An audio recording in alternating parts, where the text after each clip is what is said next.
Officer ah, bayar bapak ah. Namanya ikan organizer. Oh, ni ikan organizer. Gigi belakang. Oh, mai orang lelaki dah sir. Sir. 3.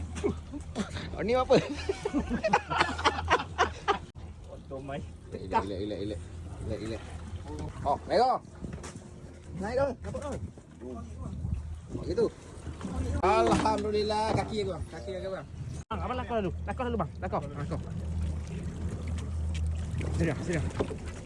Bismillahirrahmanirrahim. Oh, naik sini. Sekejap. Mata cair tahu dah. Ha? Mata cair kita. Sekejap bang, sabar. Jadi Ya, putih ni. ambil gambar sama sekor gini. Ha ni sekor gini. Ni. Ha. Ni. Mana? Bang. Apa gini? Apa gitu? Aduh. Wah, Mary. Jaga mata kain tajam bang. Mata kain tu sakit tangan tu. Jangan gitu sabar. Dah tidur dah. Aku pegang mata kain tadi. Kau tu lepas sikit mata kain masuk tangan lalu. Boleh benda. Merry Christmas. Kena duduk. Alah. Ha. Okey, buat. Penangan Alhamdulillah. Oh, bang. Ya bang. Kau mati, wak ni nak naik ikan lagi tadi ke bro. Aku nak rekod kau sampai naik ikan.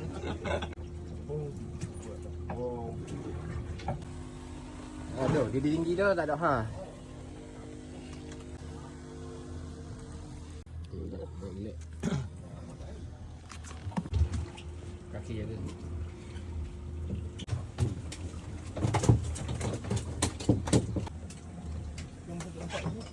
Mary, wak Mary.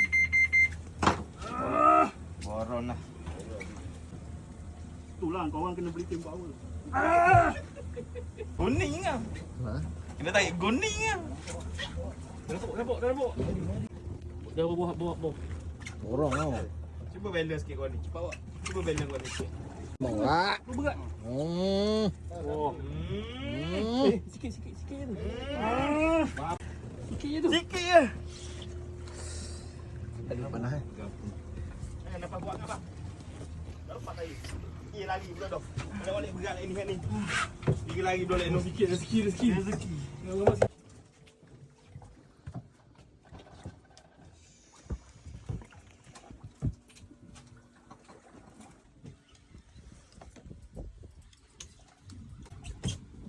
Megawati, Mega 88.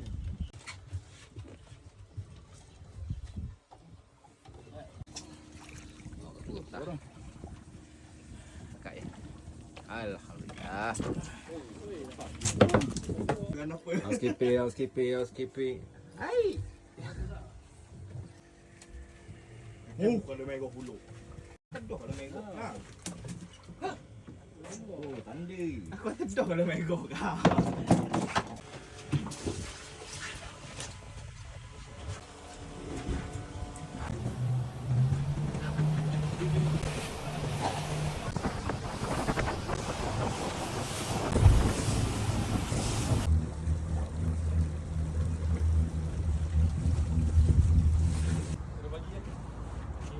Pergi seterusnya alhamdulillah. Day 3 bottom reef. Ada air batu bang. Lepas tu nanti kita sign location lagi. Size. Itu banyak buat butuh. Tak apalah. Alhamdulillah.